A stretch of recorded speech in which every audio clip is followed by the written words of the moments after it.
দিচ্ছেন আপনারা কত টাকা? ভাইয়া দই ফুচকা হচ্ছে 10 পিস অথবা 9 পিস।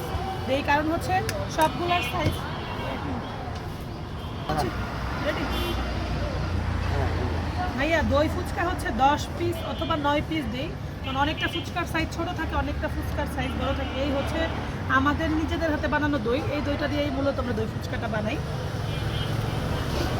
আর আমরা হচ্ছে একদম এইরকম দইয়ে দেখেন কোনো ধরনের পানি মিক্স নাই, এটা একদম ফ্রেশ দই। সেটাই মানে আমরা কোনো পানি মিশানো বা কোনো টক মিশানো এগুলো কোনো কিছুই করি না। দইটা যেরকম থাকে ঠিক সেই রকমই হচ্ছে ফুচকার উপরে ক্যাশেলন এটা হচ্ছে মশলা দিয়ে দিলাম, এখন হচ্ছে দইটা দিয়ে দিব। মানে একদম ফ্রেশ দইটা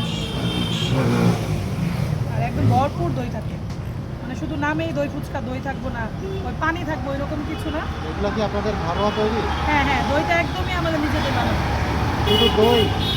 ভাইয়া মশলাও সব কিছু আমরাই বানাই। তারপরে বিশেষ করে অনেকেই হচ্ছে দই কিনে নিয়ে আসে বা আড়ংয়ের দই বা ওই যে আপনার হচ্ছে প্রাণের দই ব্যবহার করে, কিন্তু আমরা কোনো কোম্পানির দই ব্যবহার করি না, আমাদের নিজেদের বাসায় বানানো দই ব্যবহার করি।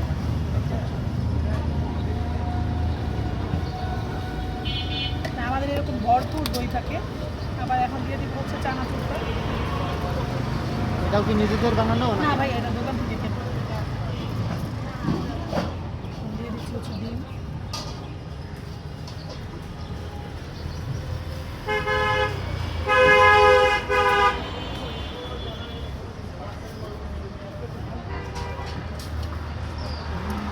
এই হচ্ছে ভাই আমাদের 100 টাকার সেই দই ফুচকা একদম রেডি। Ready? ভরপুর ঠান্ডা ঠান্ডা দই, একদম ভরপুর দই দিয়ে বানাবো।